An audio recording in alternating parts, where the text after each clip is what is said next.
Hello friends, welcome to Ramanujan Academy YouTube channel. As we have started with the 9th CBSE Science textbook, the first lesson we have started, Matter in Our Surrounding. The first video I have already made on that. Now we are starting with the next part of the lesson.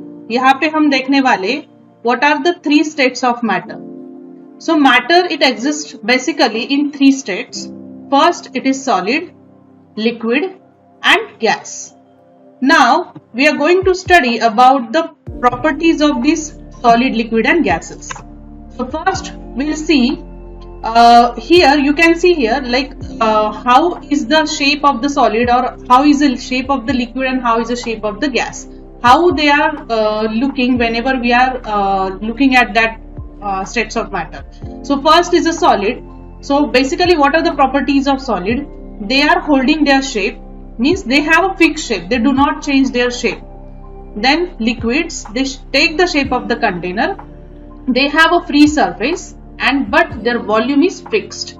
And the gas, they take the shape of the container and also they are having the volume of the container. Now these are some properties which we have discussed here.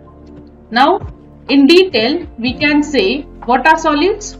The substance is said to be solid if it possesses a definite volume and a definite shape. So these two words are very important. Here you can say definite volume and a definite shape. So what are the examples of solid? Solid के कौन से examples है? अभी आपके आजू बाजू में तो बहुत सारे example है जो हम solid में consider कर सकते हैं, जैसे कि शुगर है, रॉक है, टेबल है, गोल्ड है, आयरन है. तो यहाँ पे कुछ examples आपको दिखाए गए हैं.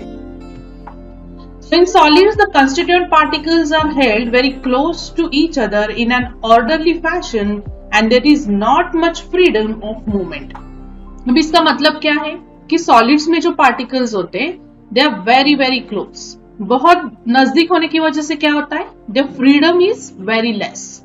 So that's why we call solids as a rigid. We cannot break solids easily. Then next about the liquids. So what are liquids? A substance is said to be liquid if it possesses definite volume but no definite shape. Now here, if you take an example, like suppose we take a container and if we pour some water in it, कुछ container लेते हैं उसमें पानी डालते हैं, तो container का जो भी shape होगा वो shape वो liquid को आ जाता है. लेकिन यहाँ पे एक चीज आपको नोटिस करनी है कि उसको definite volume होता है. Definite volume होता है मतलब क्या? अगर आप 1 लीटर पानी बॉटल लेते हैं तो 1 लीटर पानी बॉटल में कितना पानी बैठेगा? वेरी गुड, 1 लीटर ही बैठेगा. उसमें 2 लीटर या 2.5 लीटर आप नहीं बिठा सकते हो. कम बिठा सकते हो लेकिन ज्यादा नहीं बिठा सकते. इसका मतलब क्या हो गया? लिक्विड्स को क्या होती है? They have a definite volume. अब इसके एग्जांपल्स क्या है? Water, milk, petrol, oil, mercury. वैसे तो बहुत सारे एग्जांपल है लेकिन यहाँ पे मैंने कुछ लिस्ट आउट किए. तो यहाँ पे देख सकते हो आप मिल्क और पानी का यहाँ पे एग्जांपल दिया हुआ है. We consider them in a liquids. Now in liquids, what about the particles?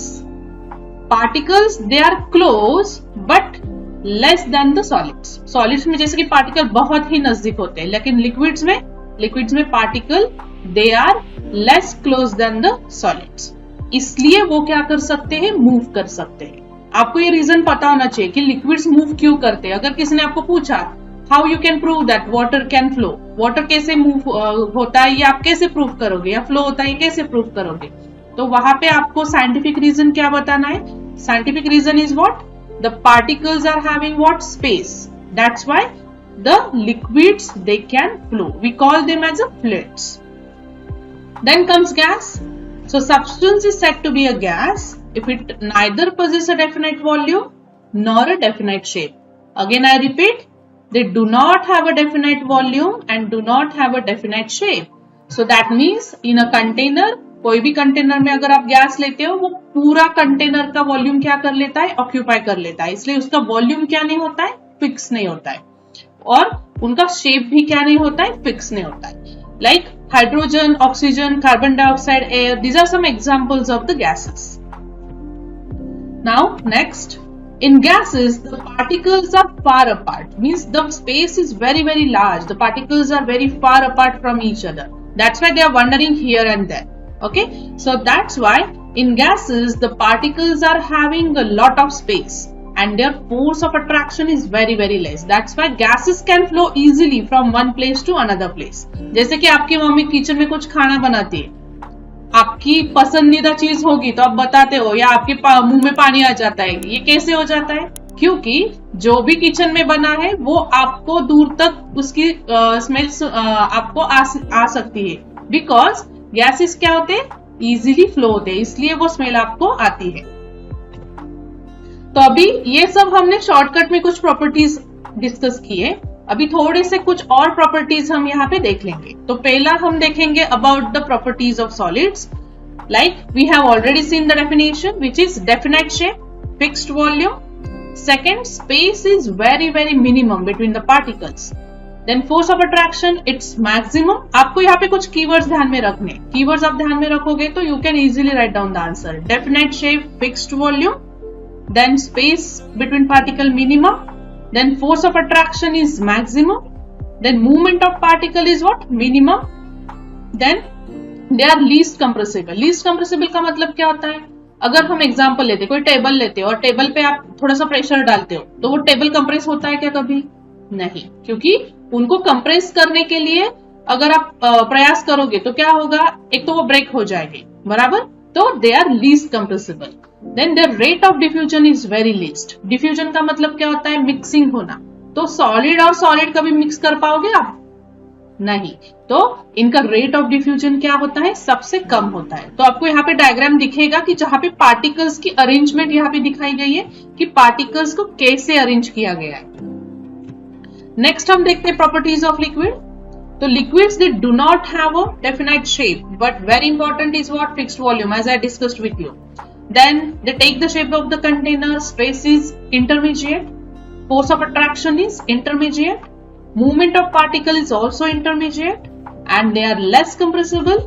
And rate of diffusion is more than the solids. Like liquids को आप घुल मिला सकते हो ना, जैसे कि आपने कोई लिक्विड लिया और उसमें इंक डाल दिया, तो इंक और लिक्विड क्या हो जाता है? मिक्सअप हो जाता है. That means their rate of diffusion is more than the solid. दो liquids को आप easily mix कर पाते हो, बराबर. So these are some properties of what? Liquids. Then comes some properties of gases.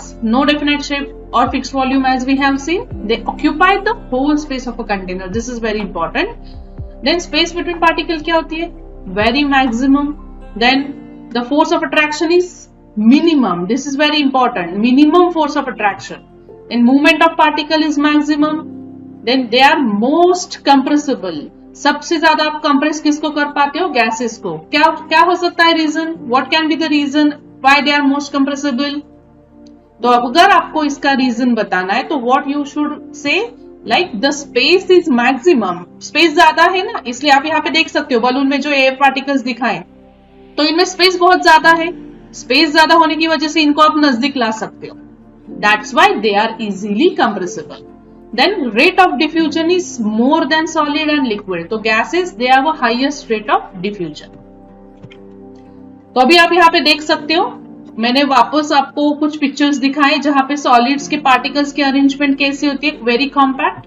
Liquids, it is compact but less than the solids. And gases, they are very least compact. So gases, they can wander, the particles can wander here and there. Same way I have shown you on the right hand side also solid, liquid and gas. फिर मैंने कुछ example लिए जिसके आप यहाँ पे देख सकते हो. प्लेट लिया है, प्लेट के पार्टिकल्स दिखाए. फिर एक लिक्विड लिया है मैंने कंटेनर में, उसके पार्टिकल्स आपको यहाँ पे दिखाए. फिर गैस लिया है मैंने और उसके कुछ पार्टिकल्स दिखाए. आप सोचोगे कि यहाँ पे जो लाइंस दिख रही है ये क्या है? That is a movement of a particle. कि पार्टिकल्स के अंदर मूवमेंट कितना है यहाँ पे भी आप देख सकते हो. यहाँ पे सबसे ज्यादा मूवमेंट है पार्टिकल्स में. किसमें? गैसेस में. तो नेक्स्ट जो टॉपिक है, यहाँ आज हमने स्टेट्स ऑफ मैटर देखे, सॉलिड, लिक्विड एंड गैस, और उनकी कुछ प्रॉपर्टीज देखी. तो ये प्रॉपर्टीज आपको इजीली ध्यान में रखनी है, इनको अच्छे से इसको रिवाइज करना है.